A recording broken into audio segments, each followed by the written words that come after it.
Hello everyone, welcome to Happy Trails Asia product presentation. My name is Hemy Susana and I'm one of the account manager in Happy Trails Asia.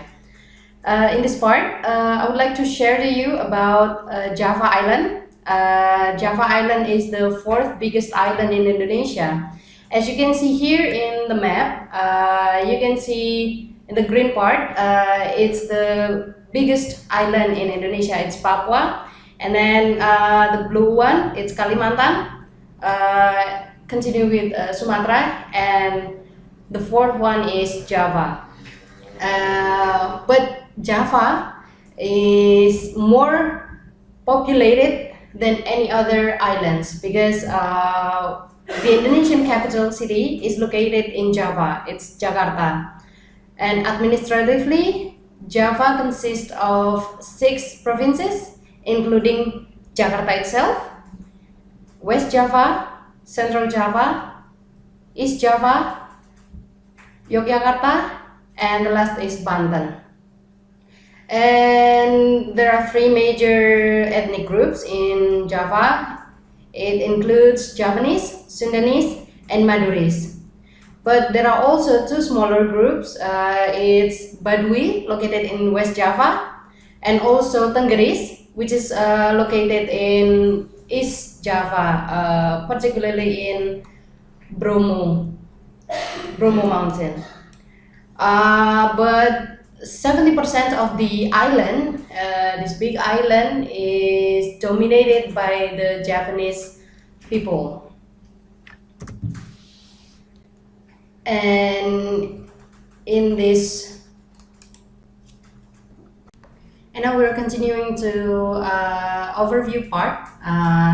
In Java, the characteristics include the most densely populated island in the archipelago because as I said in the previous part, that the capital city is located in Java, therefore most people try to move to Java for better life. And then Java is also suitable for those who looks for colonial heritage because in the old times Java is being colonized most by the Dutch. It's more than any other island in this country. So we have a lot of heritage buildings spread all over the island, and that's why it's very suitable for those who look for the colonial heritage. In addition, Java is also perfect for the nature seeker because there are mountains, beaches, and forests. And in Java, the positive part is that there are many kinds and ranges of accommodations, starting from the very low budget and the world-class accommodation. And due to the colonization, the Dutch people developed the train routes, especially locomotive in that time, in 1912 or something. Now the island owns several numbers of train routes across the island from Jakarta to Banyuwangi. And this island is very easily combined with Bali and also any other islands. The negative part of Java is that the long driving times from one place to another, it needs more than 3 hours or 4 hours, especially from one provinces to another provinces. And due to the population, the roads are very crowded because there's a lot of people going to work and everything with their own vehicle. So that's why it not only the long driving but also the roads are crowded. And speaking about the route, because Java has various options, there are a lot of key destinations in the island. Therefore, Java offers various options routing, but all this route usually ends in Bali. But Yogyakarta to Bali is the most popular one. And we continue to the long program Java. This is one of the example that we usually offer to clients. The route starting from Jakarta and then continuing to Bogor. In Bogor, they usually visit the Bogor Botanical Garden, and from Bogor continue to Bandung. In Bandung, they will visit Angklung Ujo. It's a sort of traditional musical instrument, and also they can visit Tangkuban Perahu Mountain. From Bandung, they will continue to the south coast. It's Pangandaran, and in Pangandaran, they can visit Green Canyon. From Pangandaran, we continue to the east part, actually middle part. It's Wonosobo here in Dieng Plateau, where you can visit the temples in the plateau. And from Wonosobo, we can continue to Magelang. And everyone knows Magelang is very popular for the Borobudur temple. And from Magelang, continue to Yogyakarta with 1.5 hour driving. And this route, we can continue with the short tour that starts from Yogyakarta. Like this one, as you can see, the arrival in Yogyakarta, then continue to Solo, or from Yogyakarta we can go directly to Malang by train to visit Bromo via Malang, and from Bromo we can continue to Ijen, and from Ijen then we cross the island, the sea to Bali. And here are the key locations in Java. There are at least 14 key locations that we offer, including Java, Bandung, Bogor, Pangandaran, Dieng, Karimun Jawa, Magelang, Yogyakarta, Bromo, Kalibaru, Ijen, Sukamade, Solo, and Surabaya. And here is Jakarta. We all know that Jakarta is the capital city of Indonesia. It's a metropolitan city. It's the largest city in the country and the most densely populated in the island, and also in Indonesia. There are some places to visit in Jakarta, but mostly historical sites like Sunda Kelapa Harbor. Here you can see in the middle. It's one of the most important harbor in Jakarta from the old times during the colonization until today. It's still operating. And Fathahillah Museum, located in North Jakarta, and also National Monument. Here you can see in the corner. It's one of the most notable landmark in Jakarta. And also in Jakarta, we can find many range of accommodations, starting from the low budget and to the most luxurious hotels.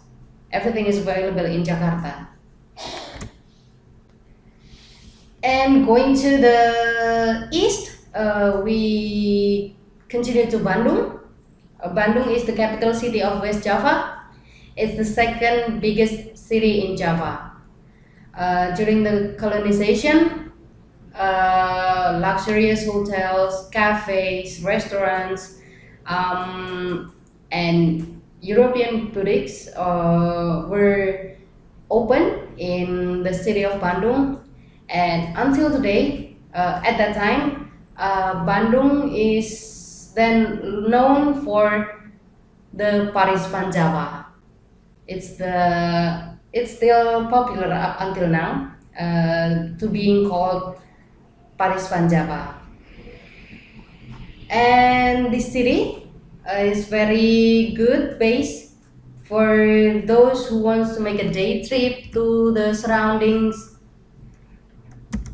Sorry, to the surrounding countryside, especially with high volcano peaks and hot springs, and also tea plantations. And all these places are all within reach. Very simple to go for a day trip. And Bandung is like Jakarta. It offers from the low budget to the luxurious accommodations. And then we continue to Bogor. Bogor is located in South Java.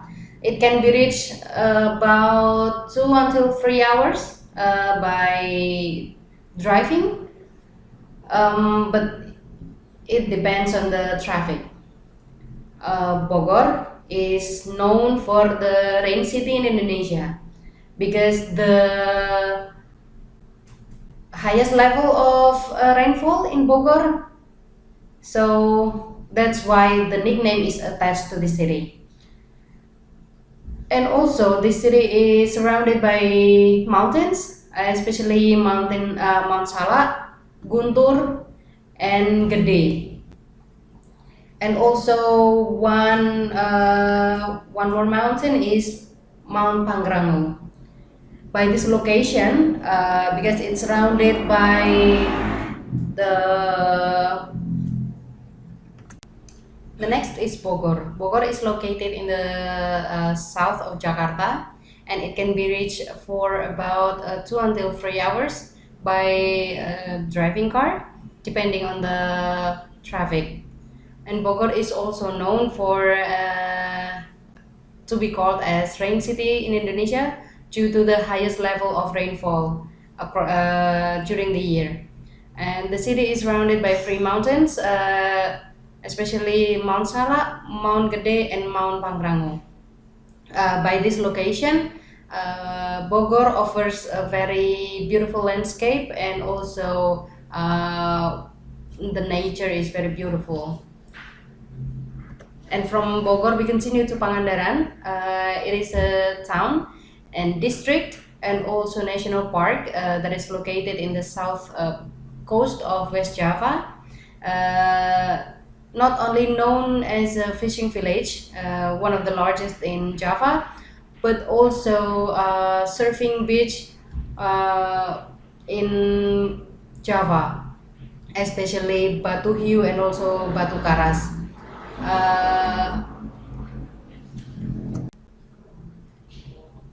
Now we continue to Pangandaran. Pangandaran is a town and a district and also national park that is located in the southern part of West Java.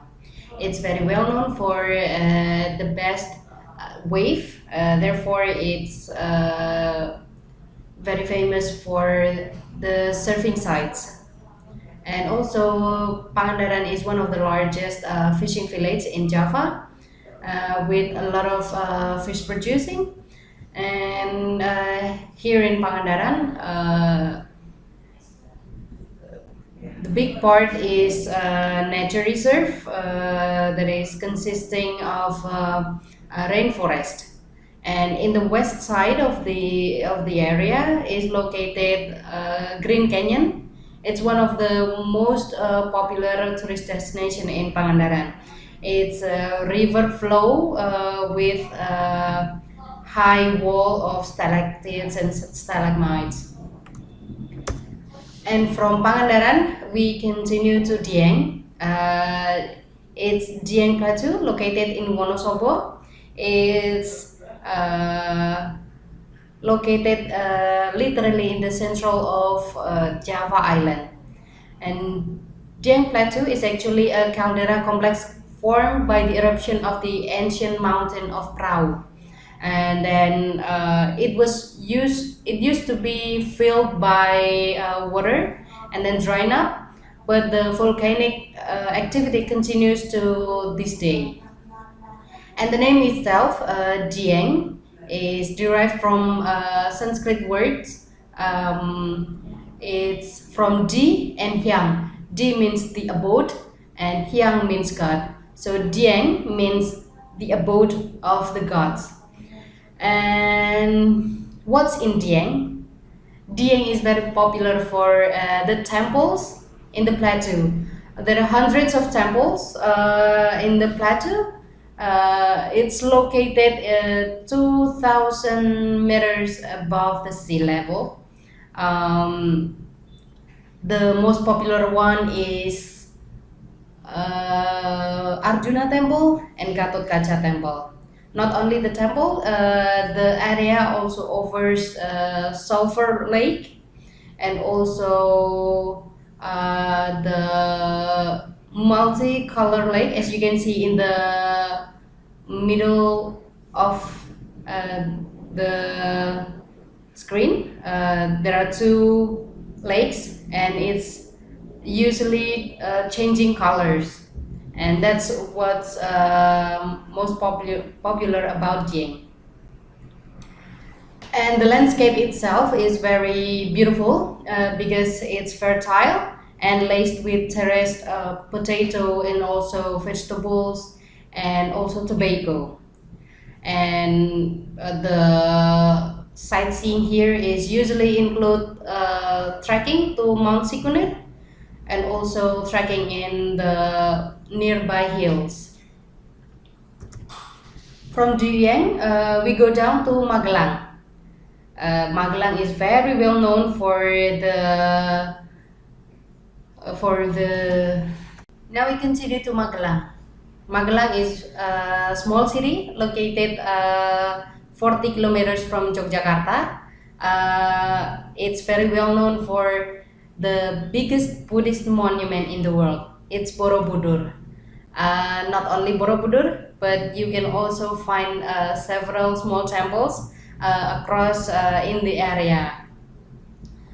In Magelang, if it's in a clear weather, you can see mountains like Merapi, Merbabu, and also in the west side you can see Sumbing and Sindoro mountains.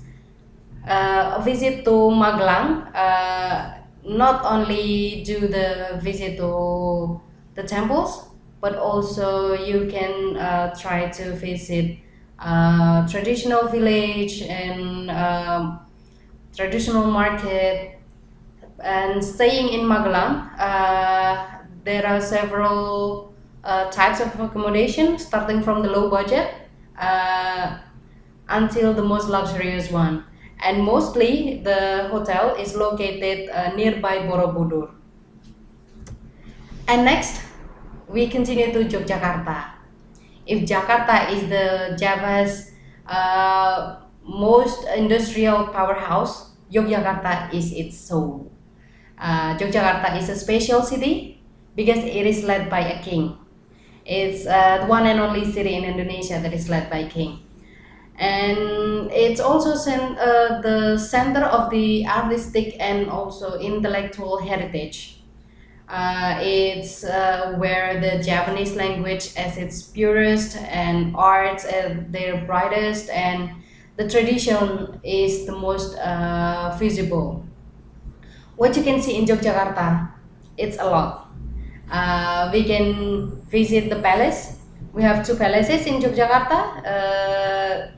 It's Kasultanan and the other one is Pakualaman. Not only the palace, but you can also visit Water Castle. Traditional market is everywhere, and also Yogyakarta is a very good base to visit the temples like Borobudur, Prambanan, and also Ratu Boko. From Yogyakarta, we continue to Solo. Solo is Yogyakarta twin city because in the old times, there used to be one big kingdom. It's Mataram Kingdom, but Solo is a bit more conservative than Yogyakarta. But Solo also offers much things to do, like cycling, traditional market, performing arts, batik village, and also palaces. From Solo, we continue to Bromo. Bromo is one of the most breathtaking sites in Indonesia. In the area, Bromo standing side by side with other peaks like Mount Kursi and also Mount Batok. In Bromo, you can also not only visiting the crater, but you can see the. Now we're moving to Bromo. Bromo is one of the highlights that cannot be missed when you put an itinerary across Java. Because why? Bromo is having the most breathtaking volcano sites in Indonesia. In Bromo itself, there are several mountains that are standing side by side, as you can see here in the picture. Here, it's standing side by side with Mount Batok and Mount Kursi here, and in the background, it's standing Mount Semeru. It's the one of the highest mountain in Java. And Bromo Tengger Semeru is the national park where the one of the ethnic groups in Java resides. It's the Tenggeris. And to visit Bromo, it can be reached by 3 different cities. It's either from Malang, Probolinggo, that can be accessed from Surabaya, and also Wonogiri. And to visit Bromo from Central Java, they can firstly ride the train, and then from the train they can be transferred to Bromo. And in Bromo, the accommodation is quite good. There is low level until the most luxurious one. So those who are seeking for pleasant stay, Bromo is also a perfect place.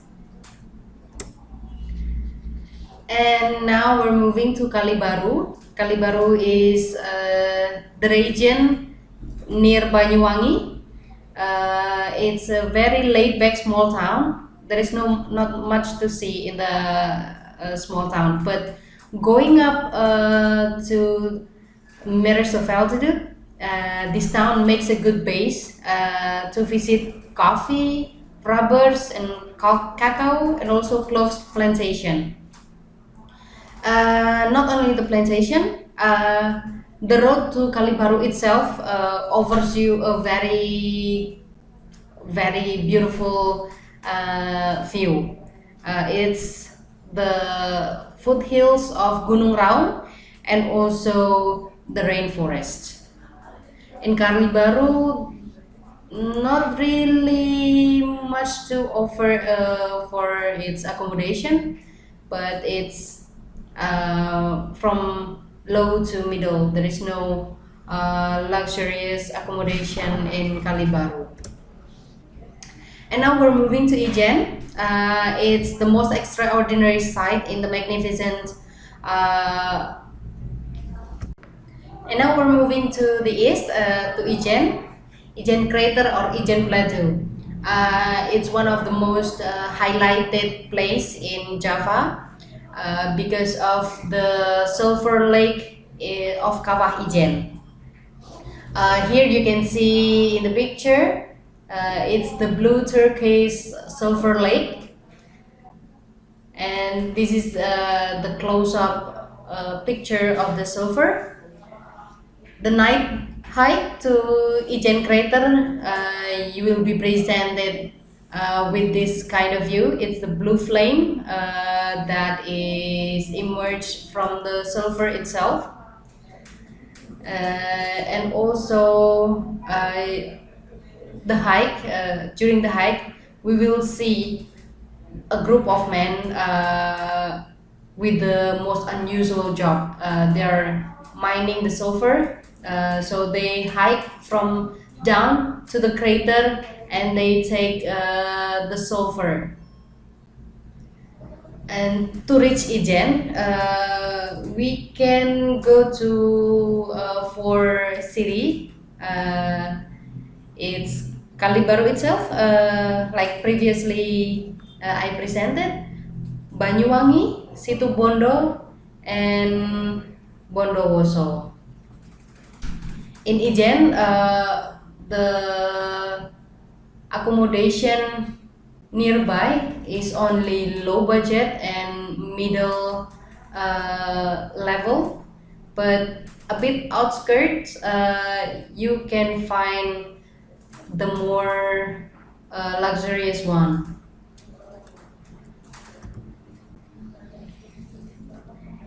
And next is Sukamade.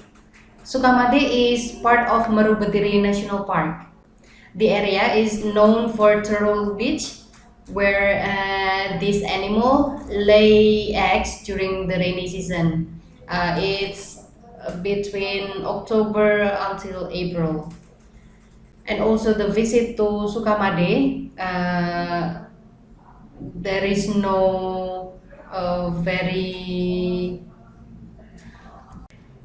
And from Ijen, we move to the southern part of East Java. It's Sukamade. It's very well known for its turtle. Sukamade is part of Marubediri National Park, and the area is usually for the turtle laying eggs during the rainy season. It's usually in October until April. The accommodation in this area is very limited, not only limited but also basic. So you don't have a very wide choice of stay here. And overall, in Java, we have several key experience, including trekking, heritage walk, volcano visits, temple visits, cycling, plantation visits, and also train rides. The trekking itself can be done in the most key locations that have volcanoes and mountains and also hills. And the heritage walk usually is a walk in the capital city of a province, such as Yogyakarta and also Bandung. And for sure, the temple visit is can be done in most area in Java. And cycling, we can do it in Yogyakarta, Magelang, and also Solo. While plantation visit, we can do it in Bandung, Solo, and Malang. While train rides, it can start from the west part of the island until the east part of the island. So you can have a very long train rides from Jakarta to Banyuwangi. And here is the map and modules that can be combined. Java modules, we have around 17. Yeah, in Java, we have 17 modules available for this island, and the most recommended route is from Yogyakarta to Bali, but it can also be started from Jakarta to East Java. These modules often combine in a Sumatra Java Bali trip or any of the, only Java Bali trip. and it can be also combined with all other Indonesian islands like Sulawesi, Kalimantan, Lombok, and Papua. And for your information, that ferry from Java to Bali only takes about 30 minutes. And for the train modules, we also have several modules starting from Cirebon to Semarang and from Semarang to Ketapang. And if you have any questions, you can send us a message or an email through our emails, and we will happily to. So that's all about Java. If you have any questions, feel free to contact us. You can send us a message or a Skype and emails, and one of the account managers will be very happy to help you to build a perfect itinerary for Java. Bye.